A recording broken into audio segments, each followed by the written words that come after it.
میرے خیال سے ہم بچوں کے بارے میں اتنا سیریس ہے نہیں نادیہ. کوئی کیس ہو جاتا ہے تو سب جائیں گے بھی, بات بھی کریں گے, لیکن وہ جو جیسے کہتے ہیں نا کہ عمومی طور پر ایک کلیکٹیو ایفرٹ کی ضرورت ہے کہ نہیں جی ہم نے بچوں کو اسکول میں بھیجنا ہے, ہم نے کام پہ نہیں لگانا, یہ نہیں ہے ابھی تک. زینب کے ساتھ حادثہ ہوا, زینب کی لاش کوڑے کی ڈھیر پہ ملی, پوری قوم جاگ گئی. رضوانہ کی آج بری حالت ہے, وہ اس ہولیے میں پڑی رہی ہے. اچانک سب بول پڑے, یہ بھی تھم جائے گا, یہ شور تھم جائے گا. میں یہ جو سر بتا رہے تھے رہائی میں جو ہوا ہے, جس میں بچی کی آنکھیں مطلب اس کے اپنے سگے باپ نے نکال دی. I want to understand something. ہمارے معاشرے میں اتنا تشدد آیا کہاں سے؟ یہ سوال کیوں نہیں کوئی پوچھتا؟ جانوروں پہ تشدد, بچوں پہ تشدد, ہم مطلب اتنے بے رحم ہم کب بن گئے؟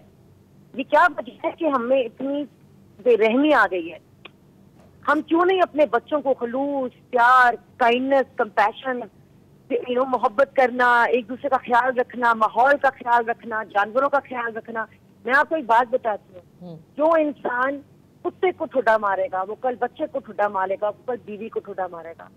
اور یہ جو انسان جانوروں سے محبت کرے گا اس کی رحمت ہر چیز کی طرف جائے گی. یہ ہم نے تو ایک تسلسل, ایک سونامی, وائلنس کا ایک سونامی ایک ہمارے معاشرے میں کھل چکا ہے, اور ہمیں بہت بہت گہرا اثر ہو رہا ہے. مینٹل ہیلتھ اس ملک کی بہت سفر کر رہی ہے. We are actually a mentally unhealthy country. جہاں آپ دیکھیں تشدد, جس گھر میں آپ دیکھیں تشدد, اور آپ دیکھیے آپ the youngest child I have buried with my own hand because he was raped is 6 ماہ کا بیبی. ہم نے ایسے بچے دیکھے جہاں پہ ماں نے اپنی 10 دن کی بیبی کا گلا کاٹ کے اس کو زندہ دفنانے کی کوشش کی. اب کی کیا وجہ ہے کہ ہمارے معاشرے میں اتنی یہ نفسیاتی بیماری پھیل گئی ہے؟